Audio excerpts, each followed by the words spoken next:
भात पेरणीसाठी सिंधुदुर्ग जिल्ह्यात पोषक वातावरण आहे। भात पेरणीला कोकणातील शेतकरी हे मोठ्या प्रमाणात उत्सुक असतात। भात पेरणीवरती बऱ्याच गोष्टी कोकणातल्या अवलंबून आहेत। भात पेरणीसाठी सिंधुदुर्ग जिल्ह्यात पोषक वातावरण आहे। तर भात पेरणीला कोकणातील शेतकरी सुरुवात करण्याची शक्यता आहे। त्यामुळे ज्या प्रकारच्या पावसाचा प्रतिसाद आपण पाहतोय सिंधुदुर्ग जिल्ह्यामध्ये, विशेषतः कोकणामध्ये, त्यामुळे पावसाचा वेग जरी मंदावला असला तरी भात पेरणीसाठी मात्र सध्या अनुकूल परिस्थिती आहे। त्यामुळे लवकरच आता त्या ठिकाणचे शेतकरी हे भात पेरणी करण्याची शक्यता आहे।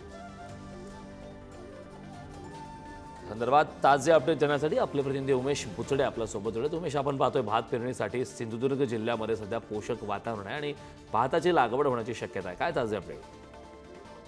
निश्चितच कारण आपण पाहिलं की गेली 4 दिवस पडणाऱ्या पावसाने काल दुपारपासून थोडीशी विश्रांती घेतलेली आहे। त्यामुळे वातावरण जरी ढगाळ असलं तरी भात पेरणीसाठी हे वातावरण पोषक आहे असं समजलं जातं। कारण सध्या आपण जे पाहतो दृश्य की सध्या जी शेतीची लगबग आहे ती सध्या इथे शेतकरी करत आहेत। कारण कुंपण करणे, आपल्या शेतीला कुंपण करणे, तसंच भात पेरणे, या सर्वच गोष्टी ह्या शेतकरी आता करत आहेत। आपण बघतोय हे शेतकरी जे आहे ते कुंपण करायला सुरुवात करत आहेत आणि एकंदरीत भात पेरणी आता ही होईल आणि त्यानंतर मग पाऊस जर कमी असला तर ते उगवून देखील चांगल्या प्रमाणात येईल। कारण वातावरण हे पोषक आहे। गेली सतत 4 दिवस पाऊस पडत होता, त्यानंतर मग हवामान विभागाने भात पेरणी करू नये असा अंदाज व्यक्त केला होता आणि त्यानंतर मग आता आज कमी झाला आहे पाऊस, जो कालपासून कमी झालेला 28 टक्क्यांवर पाऊस कमी झाला आणि त्यानंतर मग हे वातावरण पोषक असल्याचं आपल्याला एकंदरीत दिसत आहे। हिरवगार जे संपूर्ण भातामध्ये जे हिरवगार जे रोपं आहेत ते यायला हळूहळू सुरुवात होतील। त्यामुळे वातावरण तशा पद्धतीचं असल्यामुळे आता जे शेतकरी आहेत ते आपल्या शेतीला कुंपण करून घेत आहेत आणि त्यानंतर मग पेरणी करतील, नांगरणी करतील। एकंदरीत असं एक वातावरण सिंधुदुर्गामध्ये दिसत आहे आपल्या एकंदरीत। आणि